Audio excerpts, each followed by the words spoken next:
One of the core beliefs we have about philanthropy is this idea that ours is a shared destiny. Forest Cove should not have happened. Those apartments going to such disrepair that they are no longer habitable should never have happened. The City of Atlanta, the Community Foundation, and AVLF all had long histories of working in this community, and many times together. Our engagement first began really around what can we do to support those families, what can we do to support the school that was working with those families.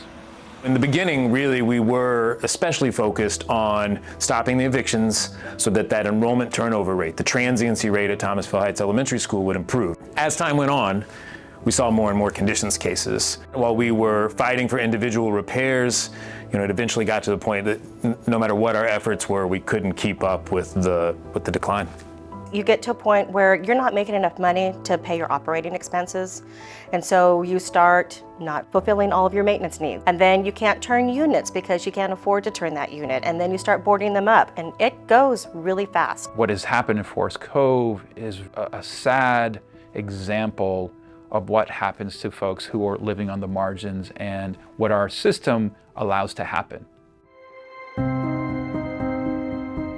What I would say about the relocation process is that it was truly a group project, as our mayor likes to say. We worked together despite the fact that it was really hard, that we had challenges. We decided that it was a moral decision to stay with those residents. It's not just finding them a home that's affordable, it's finding a home that has the resources around them that's very important. They can't be out in the middle of nowhere because they won't be able to get to anywhere.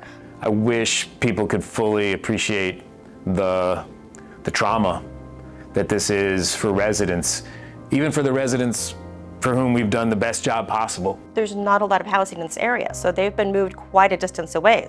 So work is affected, schooling is affected. I mean, their whole lives are impacted by this. As this has unfolded, there's been lots of kind of legal twists and turns for sure for the residents, including the subsidies that they receive. The latest means that they all get vouchers. They are permanent as long as people maintain eligibility. It would be really easy to think we've made it to some kind of finish line, or we're approaching it now that folks are getting vouchers and HUD is coming in with that. But really, this is just starting. The biggest challenge is just trying to find the affordable housing, trying to find the units.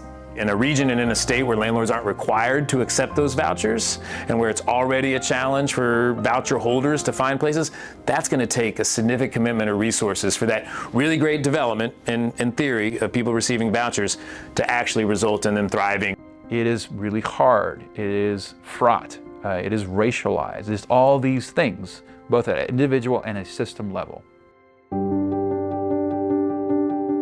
If we're able to figure out a solution that works for those families, then how do we think about scaling that? And then how do we take the lessons from that to advocate for policy changes and administrative changes that are needed so that this happens less and less? We've all been doing the best we can with this, what's really been a crisis, but going forward, we can hopefully prevent it. And we need not to lose sight of that moral commitment.